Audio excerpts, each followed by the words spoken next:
Hello, everyone. I am Ben Johnson, and this is the Perpetual Chess Podcast. Perpetual Chess is a weekly chess interview show with accomplished chess players, authors, personalities, and adult improvers where they discuss their lives, their careers, and share tips about how to improve at chess. For more information, go to perpetualchesspod.com. So without further ado, let's get to the show. Hello, everyone, and welcome back to Perpetual Chess. We are joined this week by an old friend of the podcast amongst much bigger distinctions. He is an award-winning journalist, a longtime Chess Life magazine columnist. He writes the Chess to Enjoy column, which I always enjoy. He is a prolific author of over 50 books, a World Chess Hall of Fame member, returning to the show for the fourth time, and we're excited to talk about his latest books, one of which is Smyslov, Bronstein, Geller, Taimanov and Averbakh. Geller was a killer. A chess multi-biography with 220 games, and his newest book, which is 500 chess questions answered for all new chess players. One, the latter being a guide for new chess fans, and the other being a fascinating multi-biography for all the chess history buffs. So we'll talk about those books and much more, but first let's welcome him back. Grandmaster Andy Soltis. How are you, Andy? I'm fine. I'm glad to be here. Yeah, always glad to have you. And we should, as always, give the caveat that when I have the privilege of interviewing Andy, we do it via Skype. I call him from Skype to his phone. So if it sounds a little different than our other interviews, that is why, although usually it comes out sounding pretty decent, and hopefully that's the case this time as well. So Andy, we've, as usual, I don't know how you do it in terms of your output of books. So we've got a lot to talk about in that regard. But I actually, Andy, wanted to start off this time talking about sort of chess improvement, because I know you've obviously written about this from many angles in addition to your chess history work. But what is your most succinct advice for how one should work on their game? And we have a more specific question from a listener, but let's start with that. Well, I think the best thing to do is learn how to analyze, because if you start looking at a position, any position, just pick something randomly that you see in, being played today in a tournament somewhere that you found on ChessBomb. Think about the position. Try to figure out what you would do in that position. What moves would you consider? Are there moves that you would immediately rule out? Try to identify the immediate tactics. What am I threatening? What can I capture? What can he capture? If you can do that, if you can analyze chess positions every day, you build up a tonal quality that is bound to pay off in the end. So a little bit reminiscent of the sort of DeGroot approach of just thinking in words about the position and then comparing what you think in terms of what you will learn a stronger player or stronger engine thinks based on what they actually do. Yeah, sure. I mean, we talk about the quality of intuition, which is sort of a mysterious, quality. If you've seen the old movies on television, the detective is asked, what are you looking for? And he says, well, I'll find it when I know. I'll know when I find it. He's intuitive in that sense. And that's what happens with chess. You try to build up this internal sense of there's a move that's appropriate in this type of position.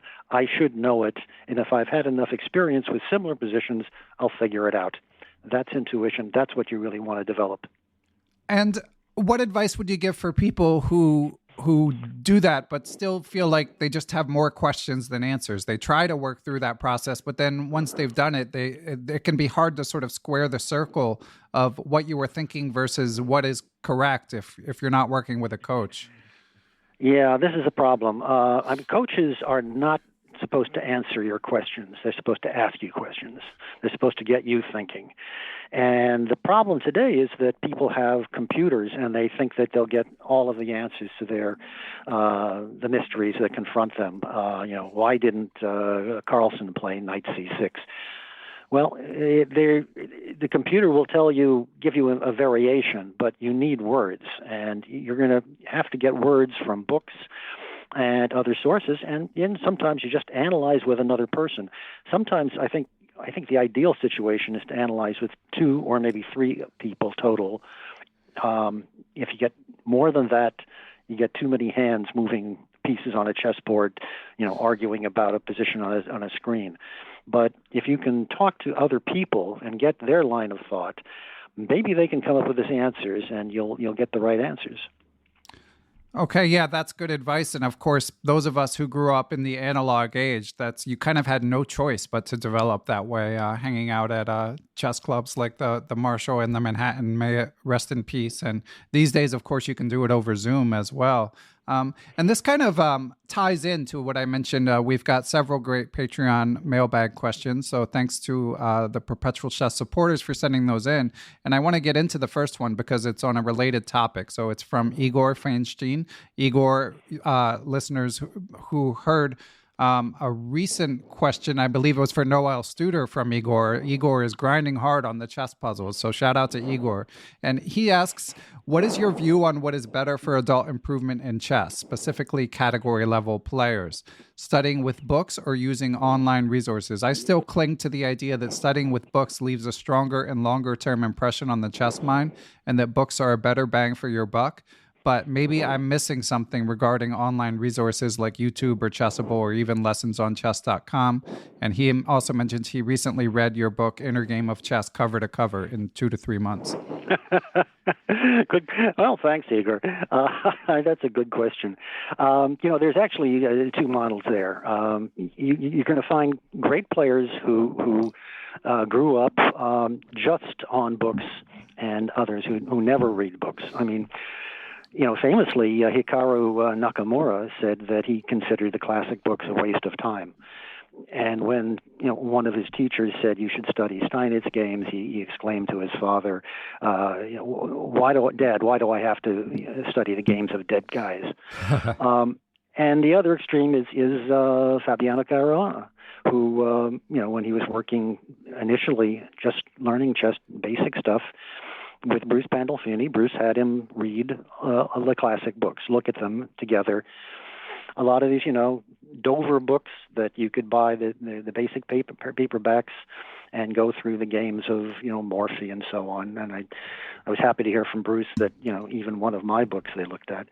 But my basic point here is that there's two types of studying. One is active and the other is passive. And the trouble with videos, Zoom, not Zoom, but YouTube, is that you get into a passive situation. You're like in a classroom with a teacher who's never going to call on you, so you can, nod off, you can listen to it, and you're not going to participate in any active sense. It's like watching a TV commercial, a show, and a TV commercial comes on, and when it's over, somebody might ask, what was that commercial about? What were they selling? And you may have no idea what it was. You've seen that commercial dozens of times, but it doesn't penetrate your consciousness because you're not engaged. The best way is to be able to talk back, and you can talk back with a book. You can stop on this page and say, like Yasser Seirawan, I quoted him in 500 Chess Questions Answered.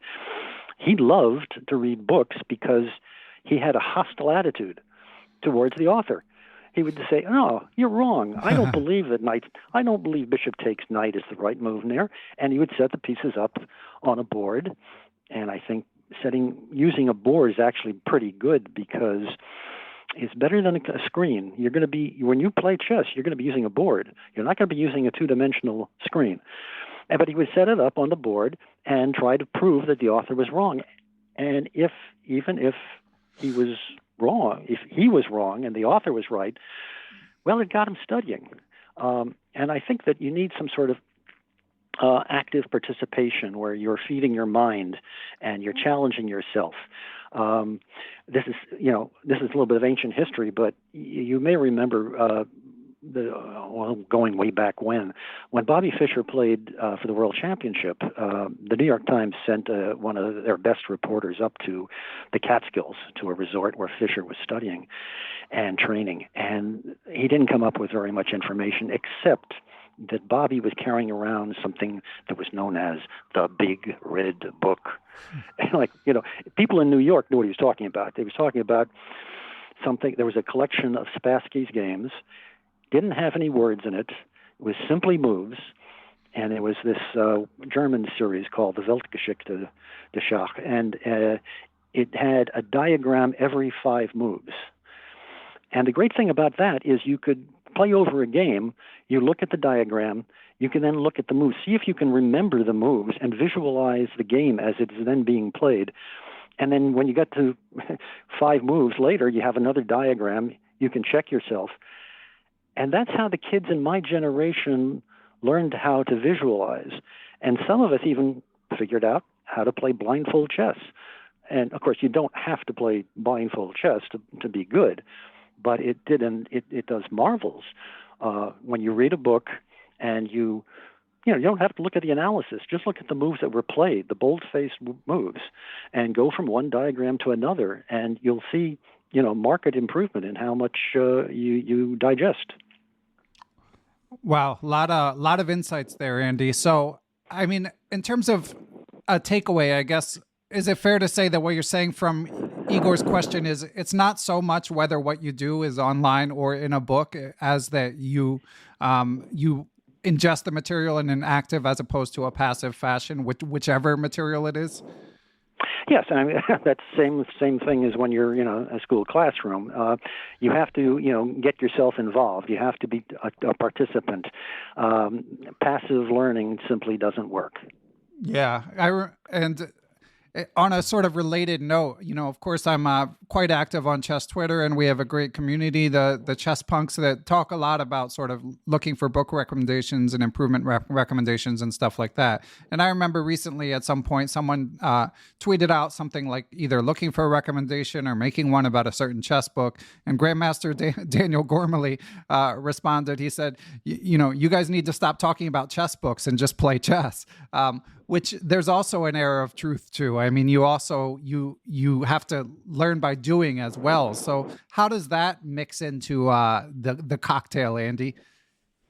Well, another of the questions in 500 Chess Questions Answered was, what's the proper mix between studying and playing? And I remember this was asked of a number of strong players a number of years ago, and they were all over the map. They were saying, 70% study and 30% playing. And somebody else would say, no, it's 62% right. Playing, and they were having all sorts of variety. You can become a very strong player. I think John Watson, the great book reviewer, since he gave me a good review, yes. Became a strong player purely by reading.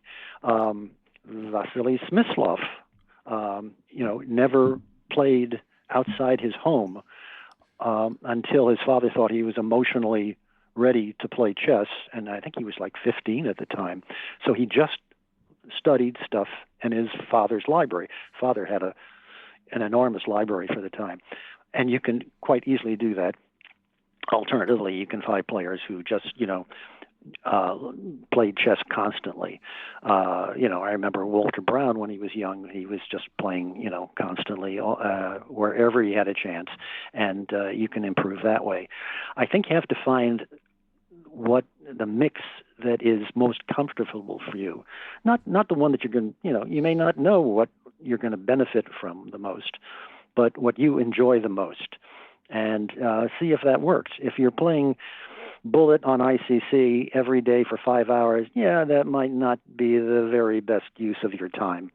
That you have to put a stop to yourself. But, everybody develops bad habits, and chess players develop some of the worst.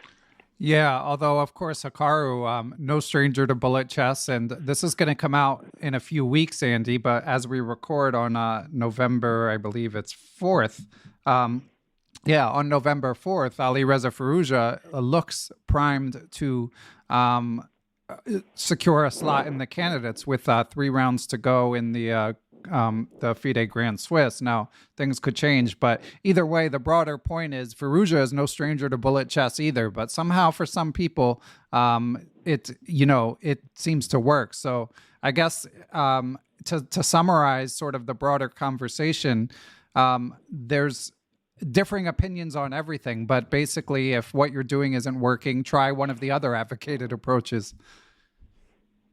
Yeah, exactly. Players have become good in any sort of method. They have done it in places where there were chess clubs. They've done it in remote locations. And now, of course, you have the internet, so that nothing is really remote. So you have quite a choice out there. Yeah, and so Andy, you've been retired from competitive chess for a while, but what type of chess learner were you? To what do you attribute your success? Well, I never had a teacher. That sounds, and I grew up reading books and going to the Marshall Chess Club. I remember reading Reuben saying that he never read a chess book, but until he became a really strong player. And then I found out people at the Marshall said, yeah, but he used to come to the Marshall 7 days a week and spend 6 hours a day. Huh. I couldn't possibly do that. I really can't explain how I got as good as I did, particularly in my college years, because during my college years, chess was probably the fourth priority. I had to keep my grades up because if I didn't, I would lose my draft deferment, and I could very easily end up in the U.S. Army in Vietnam. And second priority was probably working on the college newspaper.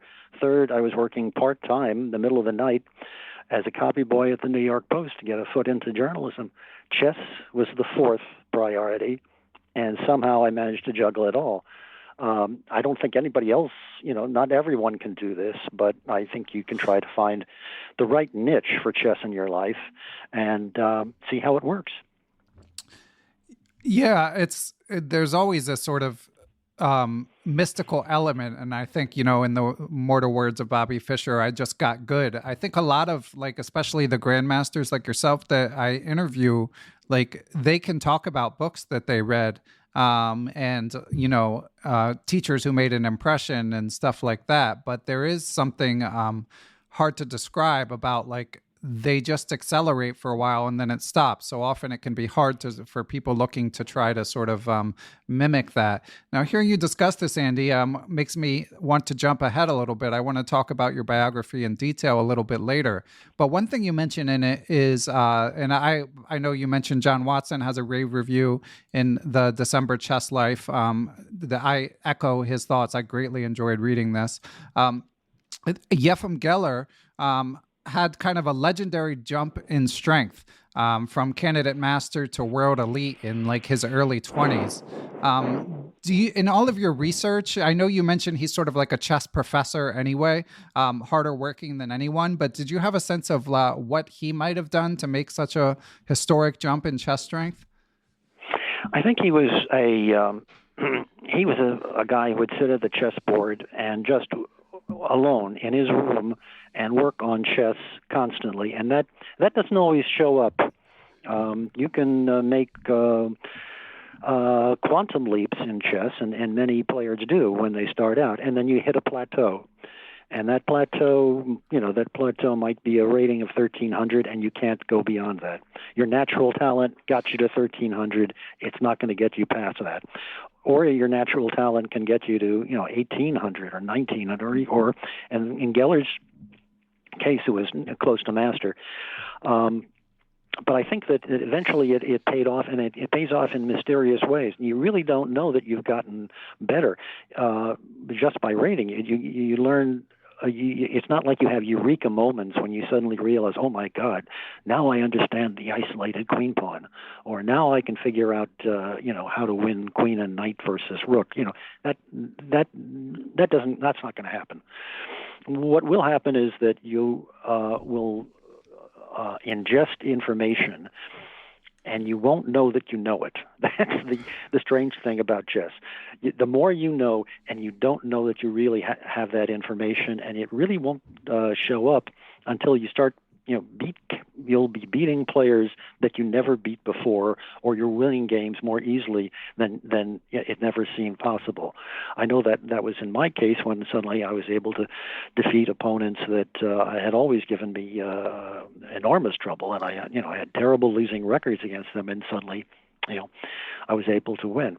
I think in the case of Geller, he had certain certain passions. And I think one of the stories I told in the book is about how he played Bobby Fischer in a tournament in Bled in 1961. And at the end of the game, and this is the game that's in Fischer's book, My 60s Memorable Games, and it was their first game, and Geller collapsed and lost. And then he heard a roaring standing ovation from the fans. And Geller was shocked because this is in Yugoslavia.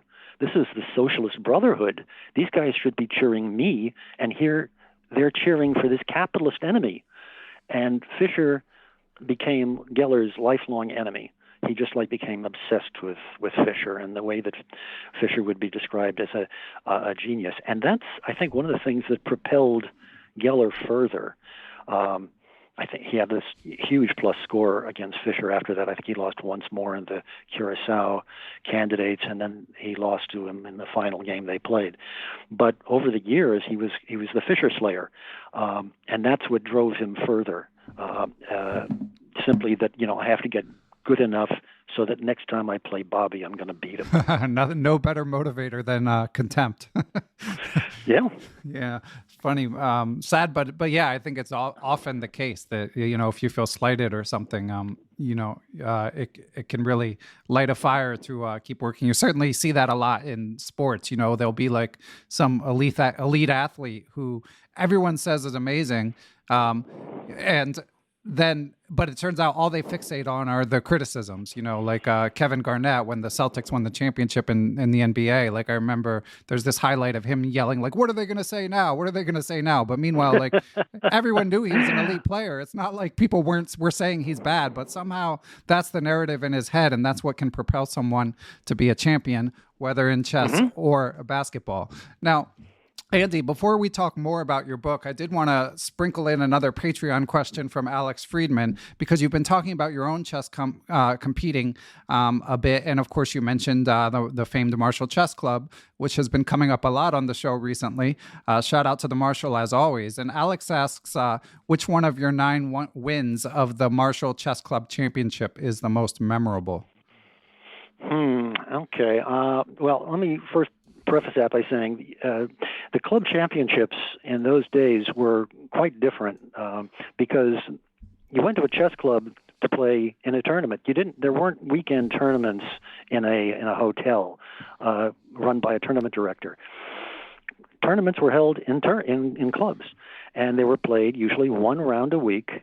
And you would know the pairings maybe in the middle of the week, so then you would then prepare for it. It wasn't like they posted the pairings. I have 15 minutes. I have to cram for this. No, you got to actually study the game, study for your next opponent. You might adjourn the game, then in which case you can learn something about the end game when you prepare for the resumption of play.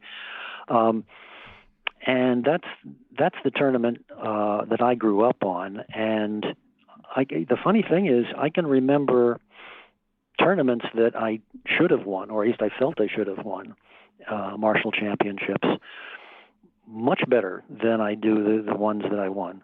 The thrill of victory is never as good as, never as memorable as the agony of defeat. I can remember specific games. Every time I played Orest Popovich in the Marshall Championship, and I seem to do that every year, we had a game that really got me going. And I remember some wonderful dragon variations that I played against him. And I can remember a game when I resigned against Joe Tamargo at one year that he won the club championship. And that became sort of a famous game because I resigned in a position where I thought I was getting mated, and I wasn't. Of course, I was dead lost in the position, but this became sort of a myth that I resigned in a drawn position. In fact, I've done worse in other things, but. So, the short answer to Alex's question is I really don't have a club championship that stands out. The first one I won, I know I won it by a score of 7-1. That's the only thing I remember about it. I don't remember any of the games. I remember games from other championships, even in the late 80s when I think I last won it in 1988. I don't remember, some of them nearly as well. Huh, that's funny. Yeah, and I think that's another thing that's common in chess and sports, that the losses can just sting so much more. Well, thanks for that stroll down memory lane, Andy. So I want to dig deeper into your book, your multi-biography, I should say. But first, let's take a break and hear from our sponsors. Perpetual Chess is brought to you in part by our old friends at Chessable.com. Hopefully you know by now about their proprietary move trainer technology that helps you remember tactical patterns as well as opening sequences. Whatever aspect of your game you're looking to work on, there is an excellent chance that Chessable has something for you to help. They're also constantly releasing new courses in the pipeline. Currently, they've got a lifetime repertoire 1E4 from none other than Anish Giri, and they've got the Ginger GM, Simon Williams, soon to release a treatment of legendary Grandmaster Alexei Shirov's Fire on Board, plus so much more. So just be sure to always go to Chessable.com and take a look at what's new. Perpetual Chess is proud to be brought to you in part by aimchess.com. Hopefully by now you guys are all aware of their awesome algorithm that gives you actionable tips to improve your game. But on this ad, we wanted to make sure you're aware of the Magnus-Nepo Prediction Challenge. Go to magnusnepo.com, sponsored by Aim Chess, and they basically ask you a bunch of questions to make predictions based on what you think will happen in the upcoming World Championship. And there's lots of prizes like chessboards signed by Magnus, Chessable courses, premium membership to Chess24 and Aim Chess, etc., etc. So fun opportunity. You can even have groups with your friends, so be sure to go to magnusnepo.com before the much-awaited World Championship begins. And we are back. And yeah, I can't really say enough positive words about Andy's multi-biography. It's just a beautiful book from McFarland and Company. A pleasure to read, but a nice combination of games with good, clear annotations, plentiful annotations, and biographical information. But Andy, I mean, it's a big undertaking. As regular listeners may remember, you were kind enough to join Nate Solon and I on the Zurich 1953 recap, and that was months ago. And as I told you, I need time to read your book. And now I read a lot of books for the people that I interview and the book recaps that I do, but it's taken me a while because I've just been kind of savoring it and putting it down and coming back to it. But to give listeners a kind of preview, Andy, I thought maybe we could kind of free associate about each player, give them a little chess history lesson. Does that sound like a good plan? Sounds good. Shoot. Okay, so let's start with Smyslov, the headliner. What comes to mind when you think of Vassily Smyslov, or what do you think is a memorable story you could share for listeners? Smyslov was a really a contradiction because he was a deeply religious man. Both he and Yuriy Averbakh remembered one thing from their youth. It was the same event, and they both heard about this great church, the Cathedral of Christ the Savior in Moscow, and it was blown up. It was blown up on Stalin's orders. I remember seeing that site on my first trip to Moscow, and it was a swimming pool. And Averbakh remembered it because, of course, it was this fantastic explosion. Everybody in his class were, just amazed that this could happen. And of course, Smyslov was absolutely horrified. There aren't very many religious chess players, deeply religious. Vassily Ivanchuk, I guess, is the most memorable in recent times. But he had this strange, or rather unique personality, Smyslov. There was a tournament in Havana in 1965. It was the first hybrid tournament, I guess you could call it, because Bobby Fischer was playing from the back room of the Marshall Chess Club, and his moves were being transmitted to Havana because he couldn't get a visa to play in Cuba. And Smyslov was the head of the delegation, the Soviet delegation in this tournament, and one of the players was a guy named Ratmir Kholmov. And Kholmov, I met towards the end of his career. He was this barrel-chested stevedore salesman, and he was went out the night before he was playing Fischer and got very familiar with Bacardi rum, let's put it that way. And the next morning, Smyslov found him, and he was hungover. And as the head of the delegation, he had a responsibility to energize poor Holmov, who was in awful shape. But instead of berating him, he said, "Look, what are we going to say when we go back to Moscow? What are you? You're a great player, and you're going to be embarrassed when you lose to Fischer." And he said, "Look, here's a system that you could play against him. You're gonna play the Roy Lopez. Bobby likes this pawn structure. Here's what you can do it against him, and you do that, and then he might fall for this cute trap that you can set up." And sure enough, Fischer fell for it, and it just knocked Fischer out of contention for first prize. Holmov went home as a hero, and nobody remembered Smyslov's role in it. And that's the perfect way of for Smyslov to act like that. He would like to be the guy in the background, helping out in his own quiet way. Excellent, yeah, and I really enjoyed the Smyslov section, and for listeners looking for more on Smyslov, I definitely recommend FM Andy Andrei Tarakov's book, as well as my interview with him. But Smyslov is, I think, well covered in comparison, I think especially to Geller, Taimanov, and Averbakh, who we'll get to in due time. But let's hear about Bronstein, and I have a specific question about Bronstein, but first let's hear you free associate. Okay. When I think of Bronstein, I think of him as a vagabond, because he traveled.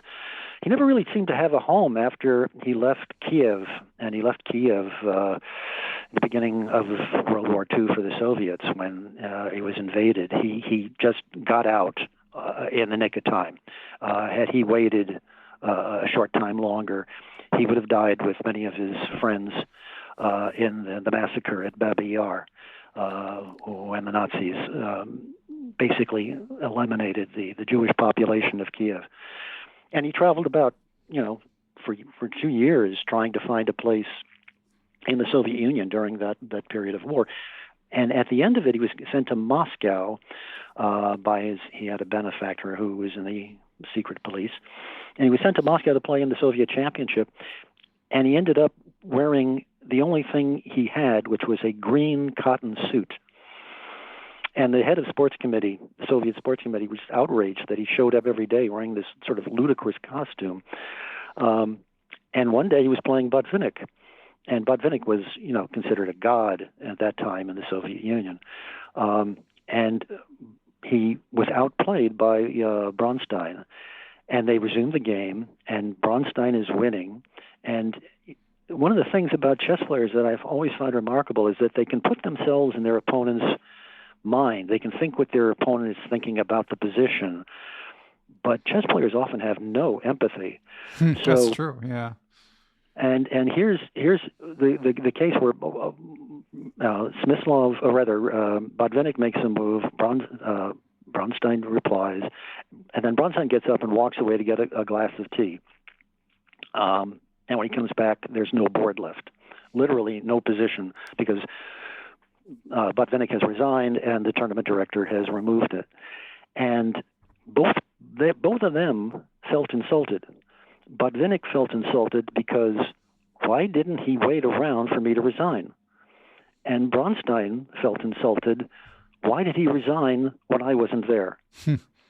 And that's the type of misunderstanding that I think plagued Bronstein throughout his career. As wonderful a player as he was, as many incredible insights that he had about, like the future of chess and things like that. But that's what I think, sticks out about Bronstein. Yeah, it was striking, the insights he had into the future of chess. I mean, you write that he foresaw rapid chess increments, even chess streaming. It was amazing to see at a time when someone like Smyslov was like, anti-chess computer. Bronstein sort of saw it all coming. Mm-hmm. He had a fantastic view, but he liked to toss out ideas. He'd toss out an idea, and maybe this will work, and maybe it won't, and that's and nobody else would think about it, and they would just say, well, that's Bronstein. He's crazy. And then the question that I teased earlier that I can't help but ask about, I don't know if it's just me who has like a special interest in the sort of match fixing allegations that kind of permeate that era. But you write about his candidates match with Boleslavsky, where he went on to play for the World Championship. And apparently, I mean, this has been, rumored over the years and written about over the years. But Andy, your conclusion is that some sort of deal was probably struck for Bronstein to emerge in this classic 14-game playoff against Boleslavsky. Well, I was relying on the reporting of other people, especially Gennady Sasanko, and the quotations from the players themselves, from Bronstein, from Boleslavsky, and from Bronstein's protector, Boris Weinstein, who was, I think, the real inspiration for the evil character in Fleming's novel From Russia with Love. And what happened was that before the end of the candidates tournament in 1950, at the inspiration of Bronstein and Weinstein, they tried to convince Boleslavsky to give Bronstein a chance to catch up, and he did. And Boleslavsky drew his last two games. Bronstein won his last two games, and then one of those games, in fact, was a magnificent victory by Bronstein over Paul Keres, his nemesis, who he somehow managed to get, to win a remarkable number of games. And their idea was that they would go and say to FIDE and the Soviet Chess Federation, look, instead of having this world championship, match that everyone talks about, how about if we have like a 3-player match tournament? And they had just fixed the finish of a candidates match, a candidates tournament, and now they wanted to fix a world championship so that, Bronstein and Boleslavsky could gang up on Botvinnik. And, that didn't fly. So they were forced to play the Bronstein-Boleslavsky match. And it was it's hard to figure out some of those games because some of them look like they were prepared in advance, that they intentionally played these moves because they wanted to make sure that, the result was, because they had fixed games previously. They had composed games. Boleslavsky admitted at one point that in his career with Bronstein, sometimes they spent more time composing the moves of a game before it was played than they actually took to play the games. And the bottom line was that they wanted to make sure that Boleslavsky was not going to be the world championship challenger because they knew he would lose to Botvinnik. And both Bronstein and especially Boris Weinstein, his protector, his guardian angel, absolutely hated Botvinnik, and they didn't want. They claimed they didn't want Boleslavsky to endure the suffering that he would if he had to be defeated. And the funniest thing is that the explanation of why this was justified is that, well, once Bronstein becomes world champion, then we'll fix the next world championship cycle. We'll make sure that Boleslavsky is the challenger, and we'll make sure that he wins against Bronstein, and then he gets to be world champion too. It's absolutely scandalous, and it's not very well known. Yeah, that was what floored me too. The idea that we're not just going to fix this one match, but it's a quid pro quo, and we'll fix the next world championship as well. Just crazy to see, and interesting in terms of you mentioned Sasanko's writing about Bronstein. I mean, Sasanko writes about how Bronstein basically never recovered from losing to Botvinnik, and of course, I also interviewed Sasanko, and we touched on that. And it's interesting that it seems like there's maybe a bit of cognitive dissonance if this is true, because he necessarily shouldn't have even been in that match, yet he felt like he could just never get over the fact that he was there. Well, I mean, chess players are notorious for this type of attitude. They expect to win. It's that you need that positive attitude. If you don't feel positive, about your chances, you're never going to succeed. One of the stories that I told in the 500 chess questions answered was about how a woman named Ruth Herring, who later became a big official of the U.S. Chess Federation, came home one night to her home in San Francisco, and she found her there was a guest that they were staying with, her and her husband Peter Biasis, and her guest was looking over her games. And the guest was Bobby Fischer. Right. And Ruth said, like, well, what did you think? And Fischer said, well, the problem is with you is you're too pessimistic. You have to, think more positively. And Ruth said that, really improved her way of thinking. And so if you go into a game and if you don't have, you can really suffer with having too much respect for your opponent.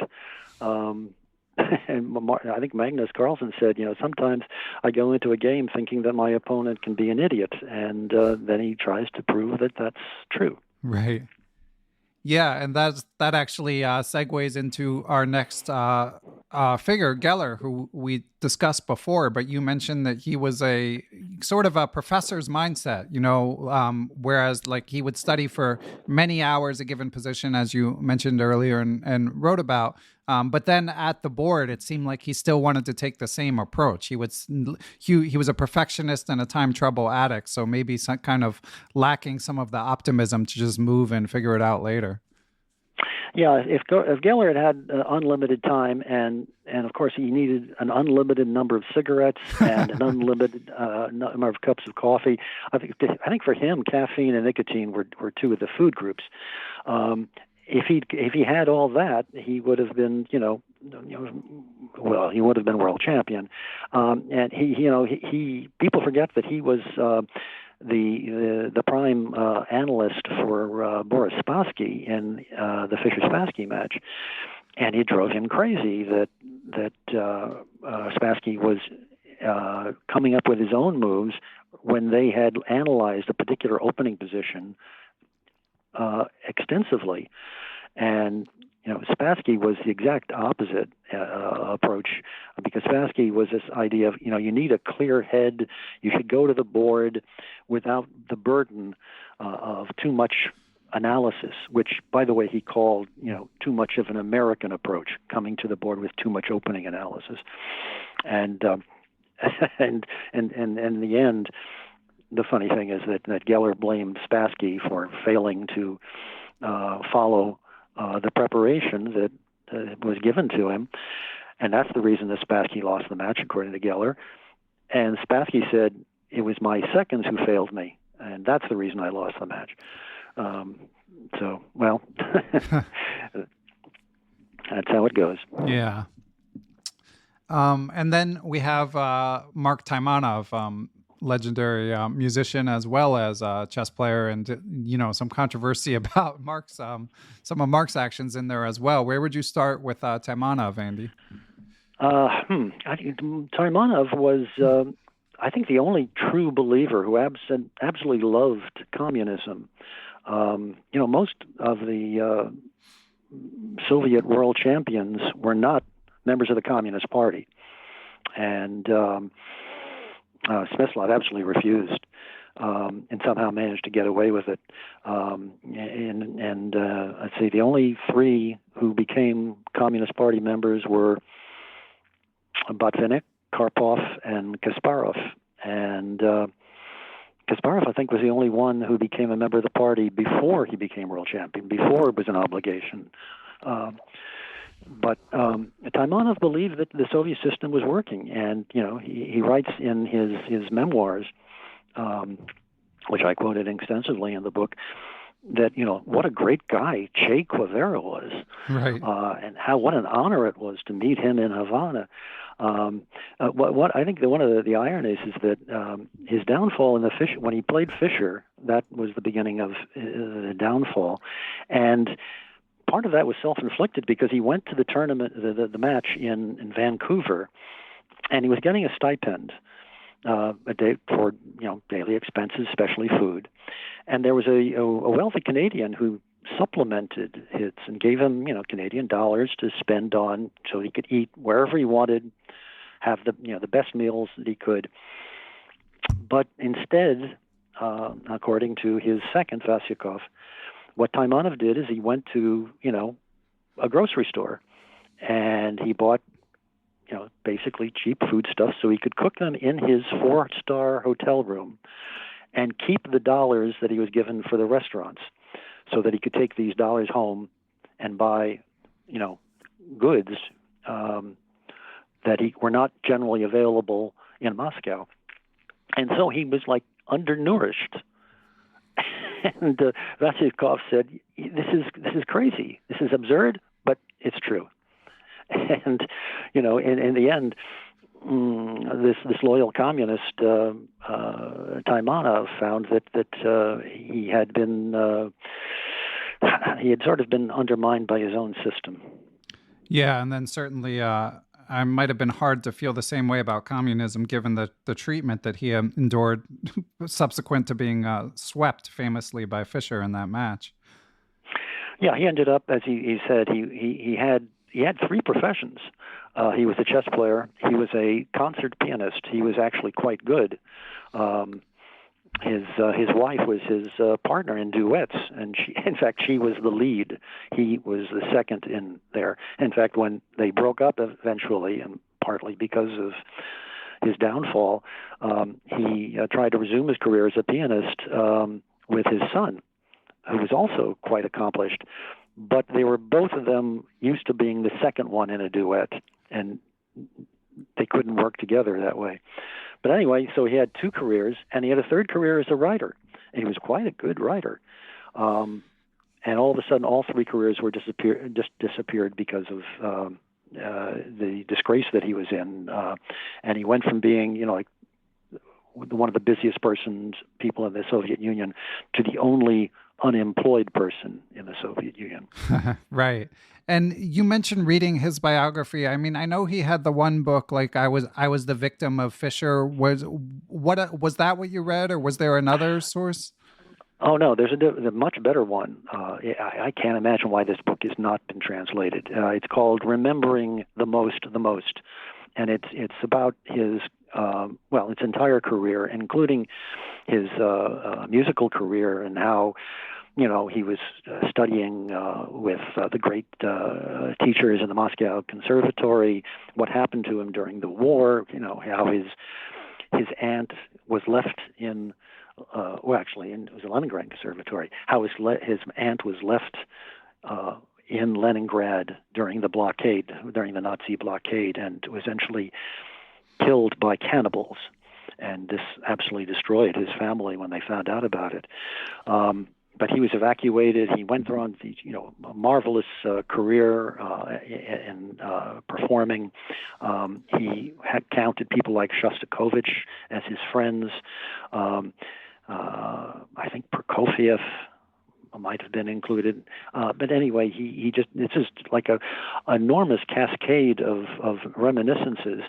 And again, okay, if somebody, someone who's knows Russian, knows chess, somebody go out and translate this book, because it's really, really very good. Okay, paging Douglas Griffin. We'll have to get him on that. I know he's working on various translation projects and does a great job on that, in addition to his blog.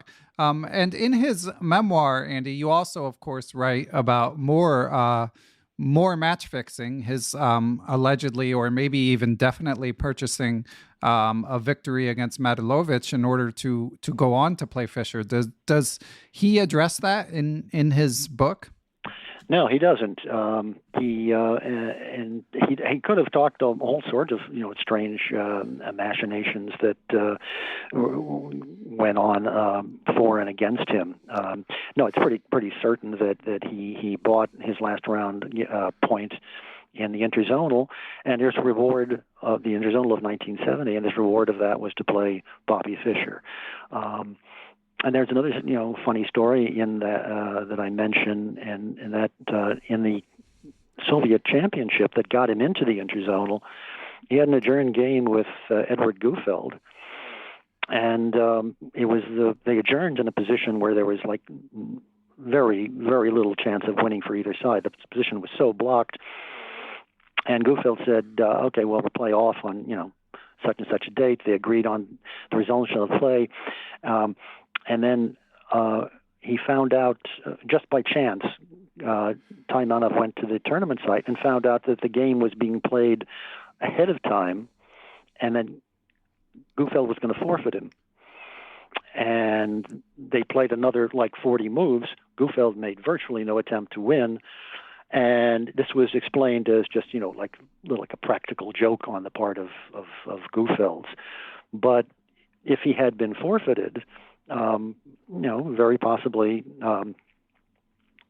Taimanov would have been spared the opportunity to play in the interzonal, and ultimately spared the opportunity to lose to Fischer. Wow.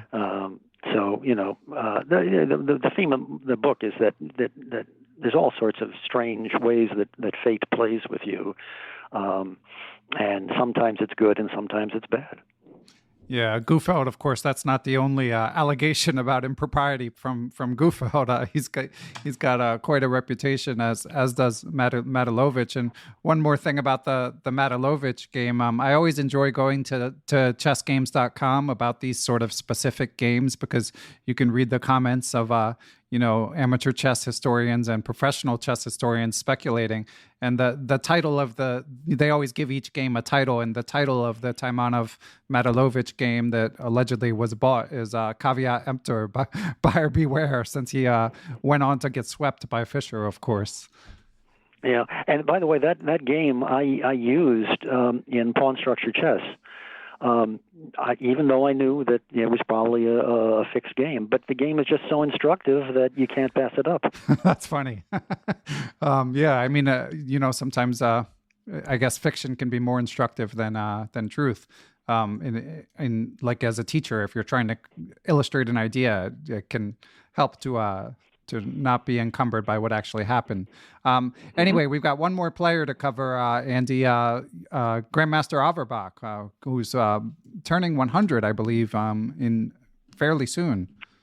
Right, in February, I believe it is. He wrote there was some interview, I think, recently where he said that he talked to a gerontologist who said if you get to be 90, your chances are pretty good, 50-50, that you'll be 100. And he's going to make it, probably. Yuri's a great guy. I think of him as the wisest man in chess, and someone who has been sort of like the Talleyrand of Russian chess, because he seemed to survive in no matter who was in charge in the Sports Federation, who was in charge in the Kremlin. He was going to somehow, find a way to exceed. And the funny thing about him is that when he was still a scientist, he had a real career. A lot of the Soviet players had paper careers. Korchnoi was a historian. Yeah, right. You've probably seen the book by Vladimir Tokmakov called Profession Chess Player. Uh-huh. Well, he was technically a member of the Soviet Army. That was his paper profession. In fact, he eventually, I think he was a major by the time he left. And someone told me that he was officially an instructor in the Arab language in the Soviet Army. Wow. The fact that he didn't know anything about Arab didn't matter. It was just a way of paying him, apparently. But the thing about Averbakh is that he had a legitimate career as a scientist. And he wanted to see if he could get a stipend from the government, because that would be, making him an unofficial professional chess player. And his family thought he was crazy, and the chess players he talked to thought he was crazy to give up a scientific career, because he would probably make more money. And in that time, the only way to make that transition, you would have to become a grandmaster. And they didn't have international tournaments as we know it in those days. I mean, you could still make norms, but it was very, very hard because there were very few tournaments. So he set a clock, an internal clock. He said, if I don't become a grandmaster in 2 years, then I'm going to go back to science. And his only chance was to make it to an interzonal, which he did, and to get close to the Candace tournament. And in those days, getting into a candidates tournament was basically the way you became a grandmaster. That's the way Fischer did it. That's the way Spassky, Petrosian, and so on. That's Taimanov. They became grandmasters not by making norms, but by getting into a candidates tournament. And he tells a funny story in his memoirs about how in the final round of the interzonal, when his chances of getting into the candidates tournament, were iffy, he went to the arbiter's desk, and I think the arbiter was the head of FIDE, Folk Rogard, and he said, and they were trying to determine like the top places in the tournament, and Averbakh had an urgent question. He wanted to know like what happened in the game between Golombek and Wade.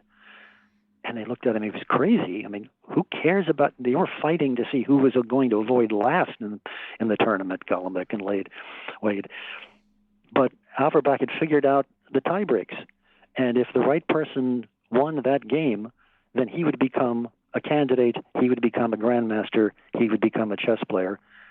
And on that random element, that's what happened. Wow. The right guy won, and he became a grandmaster, and that sealed his career.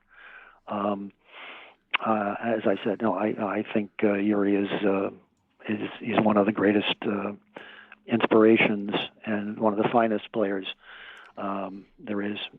It's my favorite communist. That's funny. And it's been reported that he survived COVID this year. Andy, have you been in touch with him at all recently? No, it's hard to get in touch with him because his hearing is not as good. I was told to make phone calls, and there's some problem with email. But otherwise, I think he seems to be in fine shape,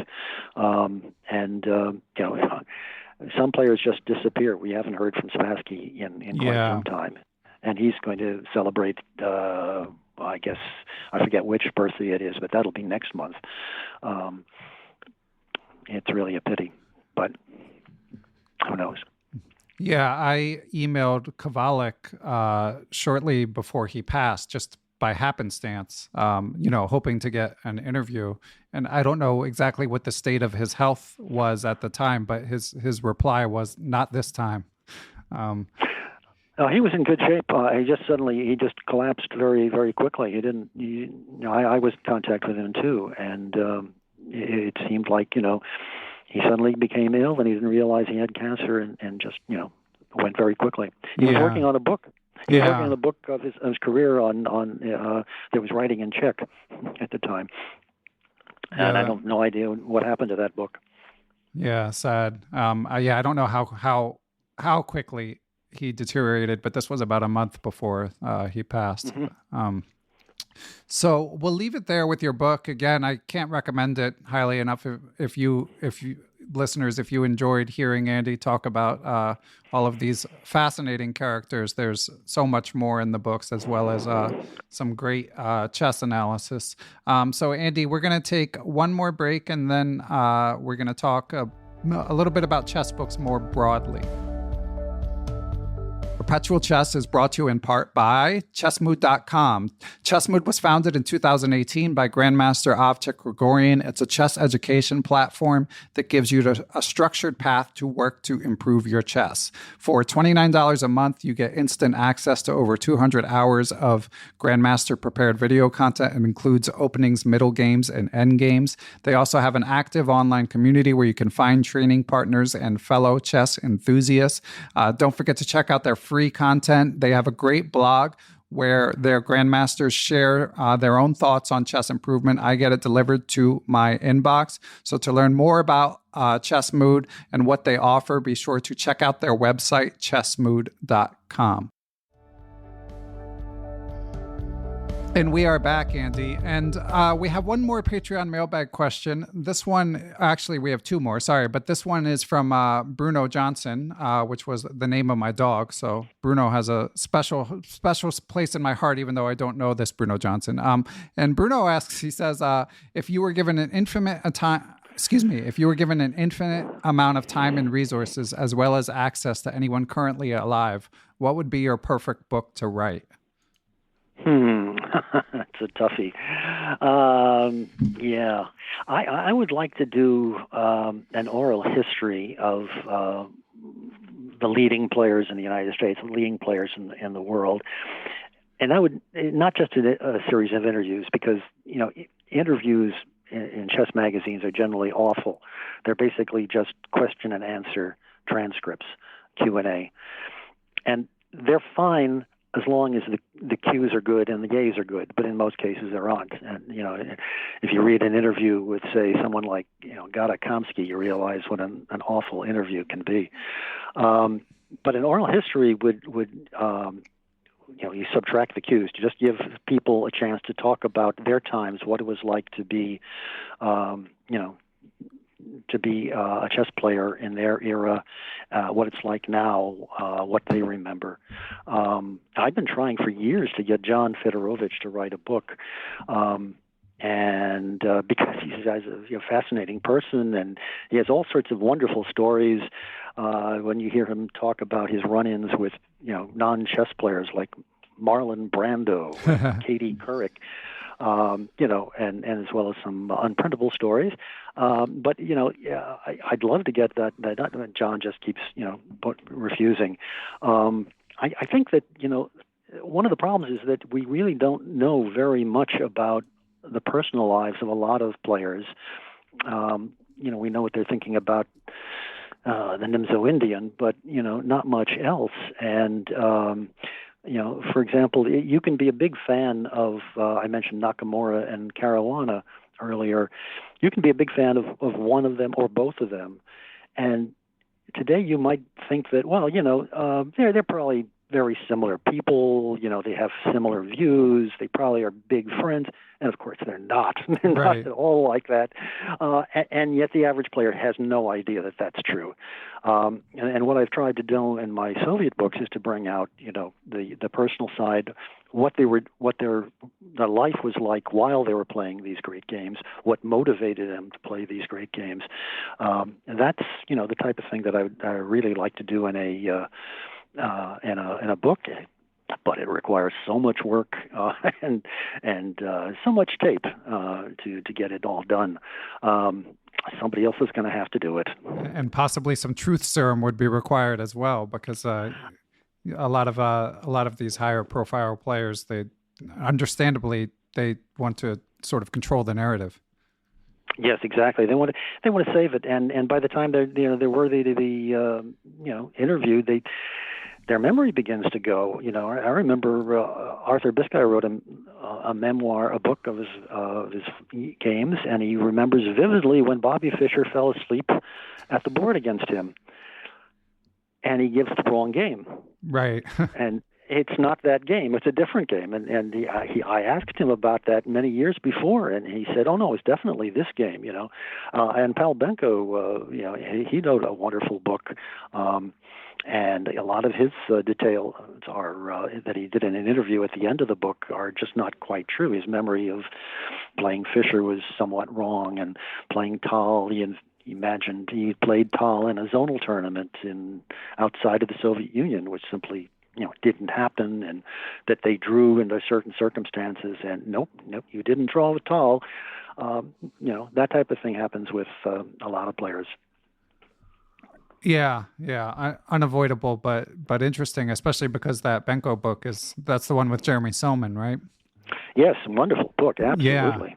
Yeah, I've been trying to get my hands on it, but it's like $400 online for the most part. So hopefully sooner or later I can track it down.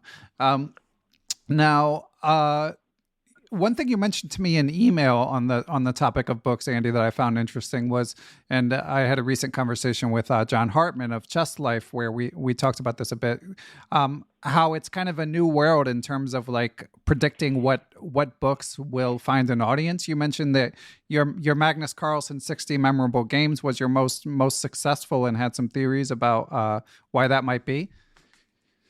Yeah, I'm really very bad at predicting how the reception of my books. I was going through my papers not that long ago, and I found a note that I had sent to my wife Marcy when we were dating, and I said, "Look, I'm just going over page proofs for a book, and I don't think it's really going to sell well.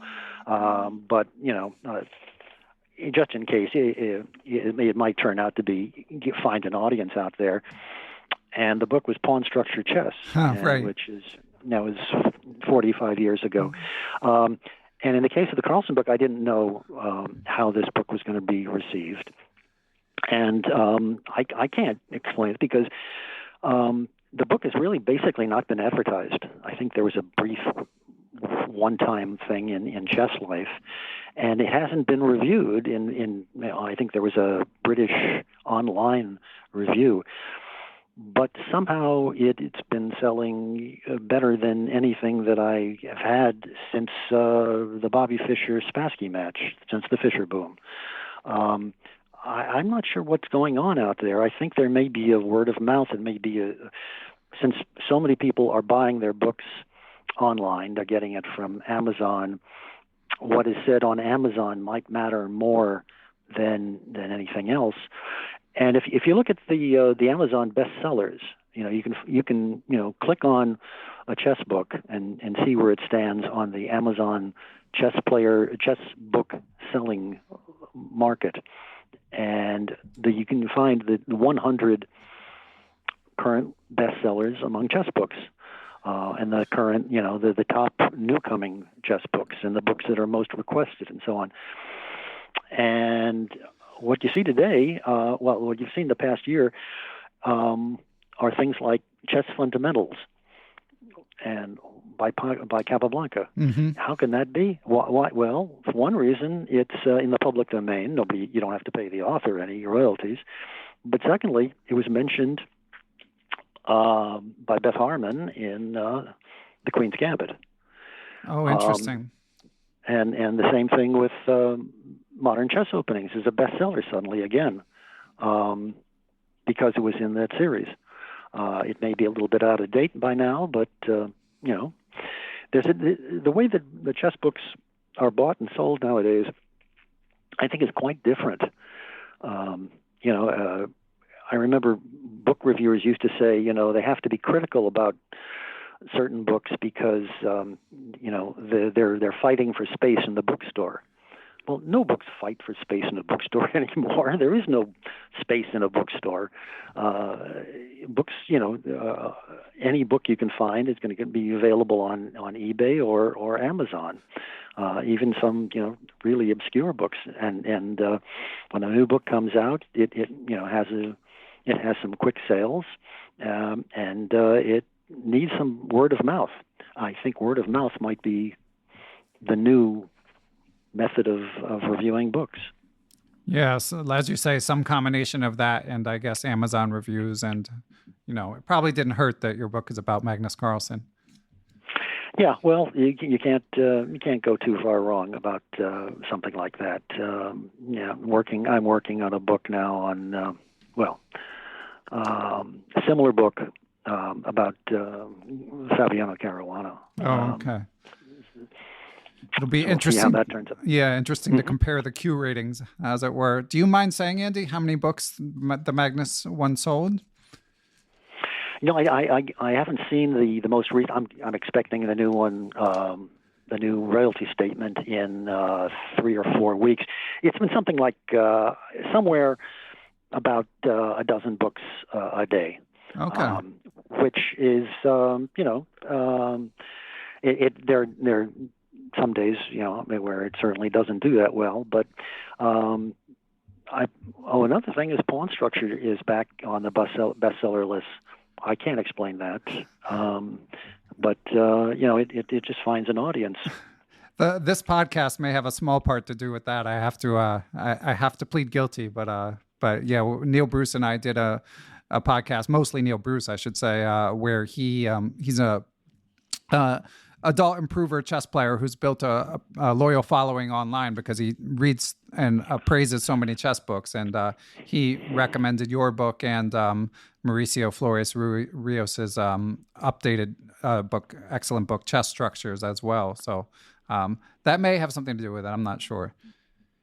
Great. So on the topic of Magnus Carlsen, we have one more listener question, Andy, as we start to wrap things up. This one is from Dr. Andrew Perry, who asks, he says, my impression from casual observation is that Magnus Carlsen's chess ability is fading very slightly and that his true playing strength in the next World Championship will be a few points lower than it was at the last World Championship. As an expert on Magnus Carlsen, can you comment on whether you think that's true? If you think it is, how much strength has he lost, in your opinion? And before you answer that, Andy, I should just add, I'm not positive when this interview is going to come out. The match may have already begun, but it doesn't impact your answer too much. But please go ahead. Okay. Well, the first thing I say to Dr. Perry is that we have more data to work with on Magnus in the past 2 years than we ever had before, because he's played much more chess in the past 2 years than he has before. Unfortunately, almost all of it has been in speed tournaments, and that's going to be distorted information, because Magnus is a intuitive player. His intuition is maybe unrivaled. I think there's like 2 or 3 other players I can think of quickly, Capablanca, Karpov, Spassky, who had an instinctive idea of the best move. Most of the other good top players in the world are concrete players, as they're called nowadays. They're calculators. Their primary way of finding the best move, or their idea of the best move, is by calculation. And often they have to go through their second and third choice, their second and third candidate before they find it. That doesn't mean that they're not going to find the best move ultimately. Kasparov did not have the greatest intuition, but not compared to Karpov, but he did pretty well in the matches. And Korchnoi just worked harder at the board in calculation than Spassky did in many of their games. So right now, I'd say it's hard to tell what Magnus's playing ability is, because we haven't seen him playing. I hate the term classical games, but we haven't seen him playing the classical games that's going to be required of him in the match against Jan Nepomniachtchi. What I wrote in Chess Life a couple of months ago is that Magnus is the underdog.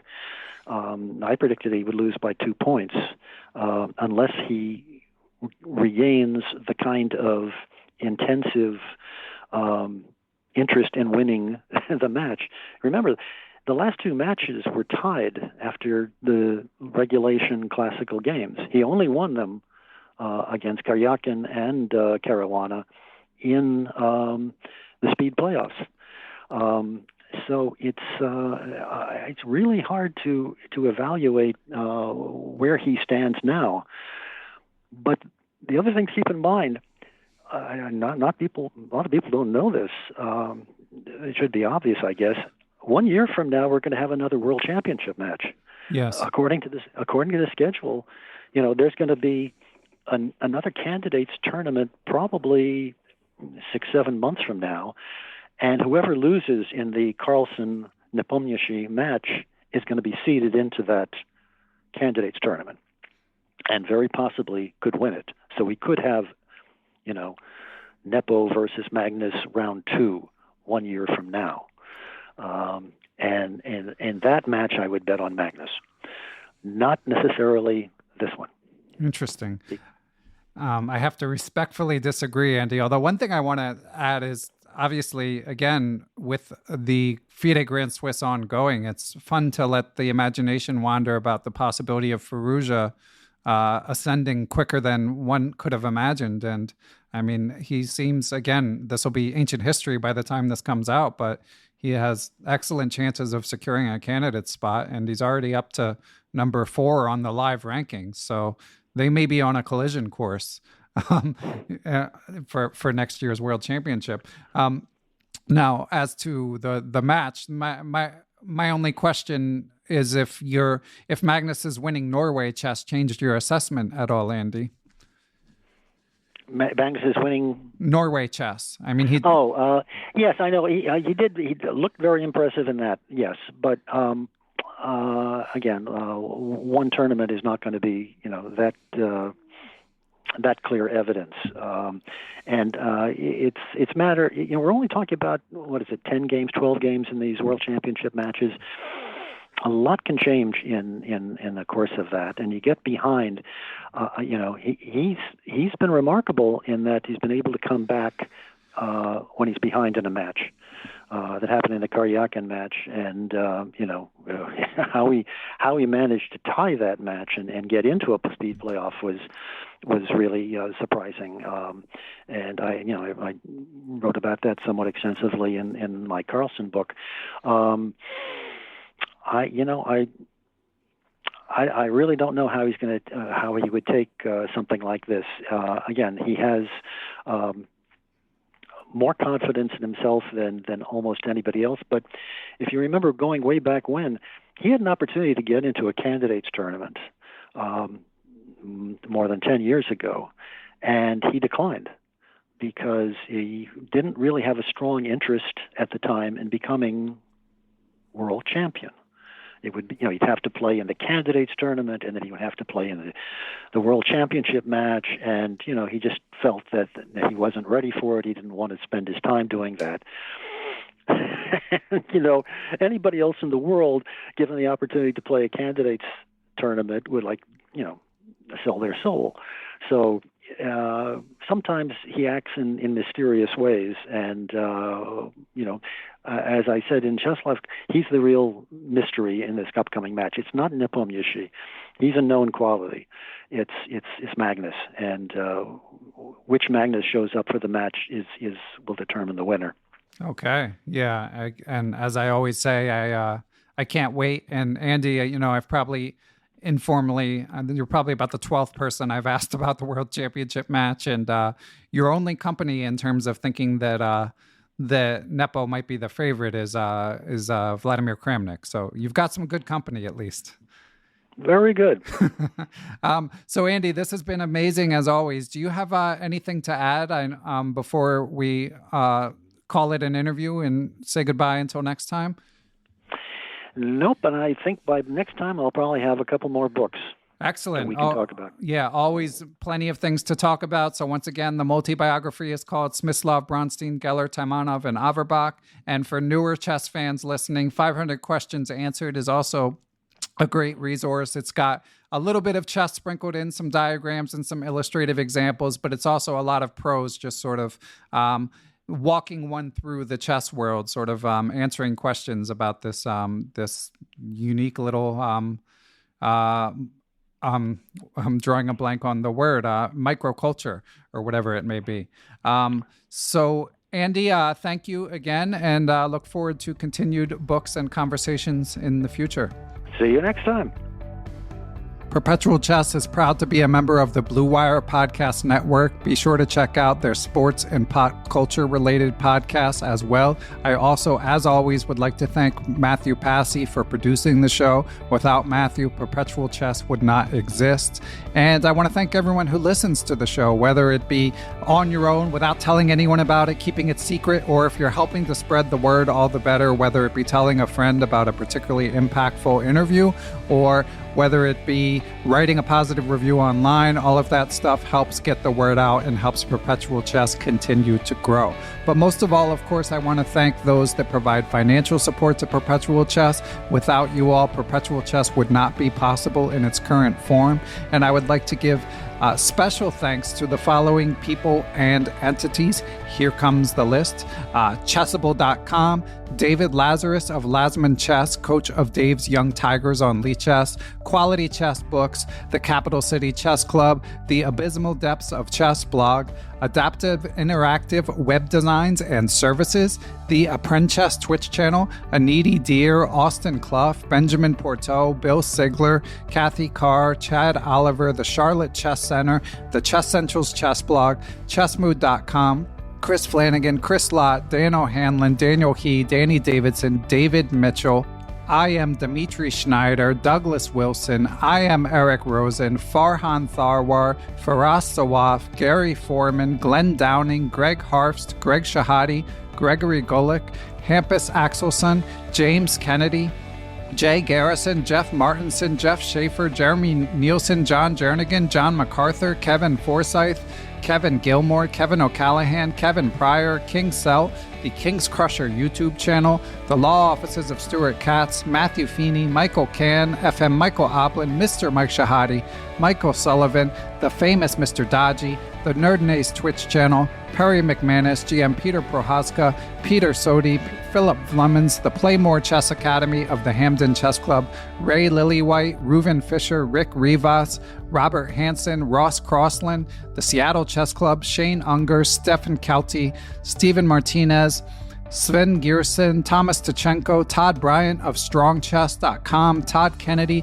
The Vintage Patzers, which is a Chess.com improver group, Wayne Beam, and I also would like to thank the following: #ChessPunks, who are the adult improvers on chess Twitter, Ace Vallega, Adam Fowler, Adam Johansson, Adam Ralph of ChessEngland.com, Adrian Gutierrez, Al Hastings, Alan and Maggie Sue, Alex Pejas, Alexander Markovitz, Antonio Cancino, Antonio Leonfort, FM Andre Terakov, Dr. Andrew Perry, Angus McLeod, Barry Hessian, Bill Gruber, Bill Juniper, Bill Moran, Bill Trammell, Brad and Andy Rosen, Brandon Halseed, Brian Chase, Brian Mullis, Bruce Scott, Bruno Johnson, Brian Tillis of Palm Beach Chess, Cameron Davis, Ken Kabadayi, Chad Hilton, Chad Likens of Rose City Chess in Portland, the Chess Dojo, Chess for Charity Jacksonville, Chess Patzer Spain, Dr. Charles Snodgrass, Chris Kiefer, Chris Wainscott, Christopher Baumgardner, Christopher Chabris, Christopher Wood, I am Christoph Zalecki, aka Chess Explained, Coach Jay's Chess Academy, Costa Carras, Courtney Fry, Craig Mallon, Daniel Ginsberg, Daniel Naylor, Dave Best, Dave Saylor, David Blaskacek, David Browne, David Goris, David Hamblin, David Cramley, David Peterson, Dennis Parrish, FM Donnie Ariel, Dwayne Edmonds, Ed Daly, Ed Mead, Edwin Rodriguez, Eric Baldwin, Ethan Smith, Evan Rosenberg, Ewan Richardson, Ian Mason, Felipe Mayo Pereira, Fox Valley Chess Club, Francis Letarte Lavoie, Frank Tortoris, MD, Frank Zananis, Gary Andrews, Gary Lewis, Gautam Narula, Gene Stewart, George Foote, George Harris, Giovanni Russo, Gregory Higgins, Han Shute, Harish Srinivasan, Howard Vihan, Jacob Kovac, Jason Apollo, Jason Murray, Jacques Pari, James Aspinwall, James Bonastia, James Muir, Jason Woolham, Jay Tuttle, Jaydeep Chakrabarty, Jeff Anderson, Jeff Davis, Jeffrey Martello, Yep Hoyland, Jerry Wells, Jesse DeCumos, Jesse McNulty, Jim Jones, Jim Ratliff, Jim Sadler, Joe DeSano, Joe Valdez, Joel Thomas Ramos, John McAdams, John Tolley, Juan Almaguer, Dr. John Fallon, John Fernandez, John Fontaine, John Hartman, John Jeffrey, John McMurtry, Jonathan Bannister, Jonathan Slater, John Quist, John Tully, Jose Rodriguez, Justin Gardner, Justin Goodfellow, Jen Shahadi, Joel Rocky, John Thompson, Grandmaster Josh Friedel, I am Kari Christensen, WGM Katerina Nemtsova, Kelly Palmer, Krishna Gopala Krishnan, Kyle McAvoy, Larry Cook, Larry Reiferth, Lars Wiesen, Macaulay Peterson, Maria Emilyanova, aka Photo Chess, Mark Chaves, Mark Fitzpatrick, Mark Miller, Mark Wilkins, Marko Butolovich, Martin Knudsen, Martin Krug, Matt Ferrari, Matthew Coughlin, Matthew Tedesco of SeattleChessMeetup.org, Matthias Plock, Mechanics Institute Chess Club of San Francisco, Michael Allard, Michael Hudson, Mike Clem, Mitchell Fabian, Nate Goebel, Nate Solon, Neil Bruce, Nigma Malajanov, Nicholas Isabel, Olaf Mueller-Michaels, Pablo Davila, GM Pascal Charbonneau, Passy Passanen, Paul Bain, Paul Clarkson, Paul Eckert, Paul Sweeney, Paulo Santana, Peter Lux, Queenside Management Limited in Switzerland, Randall Montgomery, Randy Temple, Ricky Grijalva, Richard Hallenbach, Richard McCormick, Richard Tucker, Robert Callahan, Robert Turner, Robert Wall, Robert Wilson, Rory Coleman, Ryan Berg, Samson Teaches Chess, Satyajit Malagu, the Say Chess YouTube channel and publishing empire, Scott McKinnon, Scott Rose, Sean Krause, Sebastian Finsterwater, Sergei Makagon, Seth Ruzicka, Seth Will, Sean Tracy, Silver Knights in Richmond, Simon Schmidt, Stefan Roller, Stephen Miller and Tom George, WGM Tatya Vabrahamyan, Terry King, Thomas Browne, Tim Brennan of TacticsTime.com, Tim Seymour, Timothy Ha, FM Timothy Wall, Tobiah Rex, Tom Edsel, Tommy Farron, Tony Rotella, Tyron Price, Victor Beauchamp, William Brock, William Peterson, FM Zhao Cheng of Chess1000.com, Zachary Hoskin, and Zhivko Stoyanov. Thanks for listening, everyone.